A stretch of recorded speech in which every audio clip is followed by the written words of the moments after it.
So our mission is a simple one. It's to increase the impact of recovery in our communities through education, advocacy, and training. So that means we try to lift up and talk about recovery and recovery supports that are benefiting communities, because our field has a long tradition of people in recovery not speaking out. And we think it's really important for advocacy efforts, for visibility, that we all speak out, and more importantly, that we speak out with one voice.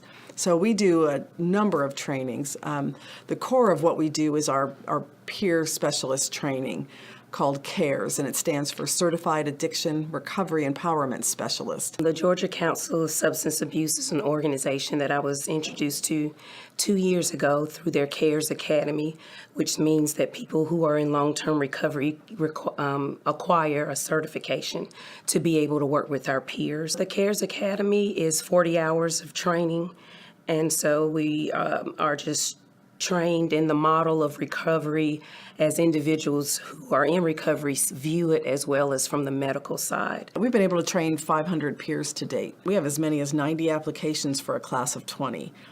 And so this is really, really caught on. People want to do this work, especially, recovery has a huge tradition of giving back, and I think people see this as a way, let me get some specialized training so I can give back to my community, I can give back to my family, and give back to my agency. Being a peer support specialist empowers me on my own journey in recovery and provides meaning in my life by enhancing my recovery. I never dreamed that the darkest places in my life, the scariest places that I've been, would turn into a way to reach people and a way to relate. It's pretty magical. This training was different from becoming a certified addictions counselor, but in that I was able to use my lived experience, and that is the key, that it had value and it had purpose.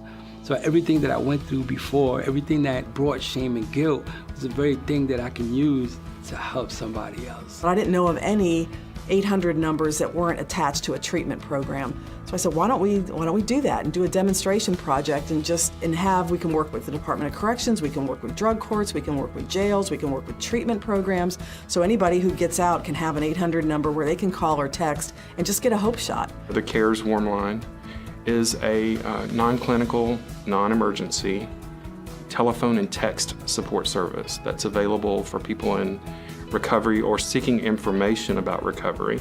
It's manned by recovery coaches with lived recovery experience. If you're struggling with addiction, if you're seeking recovery, if you're a family member, we're just going to listen to you. We call it radical listening. We're not going to try to fix you. We're going to hear you. We're going to listen to you. We don't talk about this enough. And again, that's the mission. That's what we do, is we say, let's talk about it. Let's bust some of the myths around addiction. Let's take it out of the shadows. Let's talk about it as a preventable, treatable, chronic health condition, and that people do recover, because we don't get that message enough.